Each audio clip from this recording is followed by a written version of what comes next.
ఆయనకి కూడా రఘువర్మకు కూడా. అట్లాగే ఇద్దరికి మద్దతు ఇస్తుంటే చివరికి వైసీపీ వాళ్ళేమో 3 ఆయనకి మద్దతు ఇచ్చారట, వైసీపీ వాళ్ళే 3 వాళ్ళకి మద్దతు ఇచ్చారట. వాళ్ళకు అక్కడ కూడా ఓడిపోయారు, అక్కడ కూడా ప్రతిపక్ష స్థానం రాలేదు. అలాంటిది వాళ్ళు నాటకాలు ఆడుతున్నారు.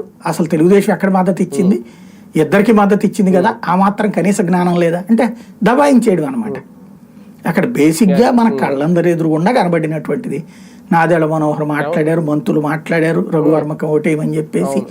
గెలవగానే గెలిచినోడు మావాడు అని కర్చీఫ్ వేసేస్తున్నారు అనమాట. అదే నారాయణ చైతన్య లేకపోతే ఈ భాష్యం ఇట్లాంటి స్కూళ్ళు కాలేజీల్లో ఉంటుంది కదా, మనకి ర్యాంకులు రాకపోతే కనుక వచ్చినటువంటి వాళ్ళతో మాట్లాడి మా దగ్గరే చదివారని చెప్పించుకోవడం అట్లాగా. లేదంటే కనుక ఏ ఇయర్ ర్యాంక్ వచ్చిందో అది తీసి అది పెడుతుంటారు, గతంలో ర్యాంకులు వచ్చి. అట్లాగా గెలిచినోడు మావాడు అని ఎత్తే సరిపోతుంది. కొత్త రాజకీయం అనమాట. గెలిచినోడు మావాడు అని చెప్పుకుంటే అయిపోతుంది అన్న కోణంలో. దాంట్లో నుంచి చివరికి ఆయన అందుకనే పాపం అందులో ఇదేదో వేగ్గా సోషల్ మీడియా ప్రచారం ఎలా అనుకున్నా నేను, అత్యుత్సాహంగా ఏదో ప్రచారం చేస్తున్నాను. కాసేపు అయ్యాక చూస్తే తెలుగుదేశం పార్టీకి సంబంధించిన 2 నాయకులు అదే మొక్క మాట్లాడారు, అచ్చెన్నాయుడును పల్లా శ్రీనివాస్. జ్యోతి కూడా అది రాసుకొచ్చింది అని చెప్పేసి.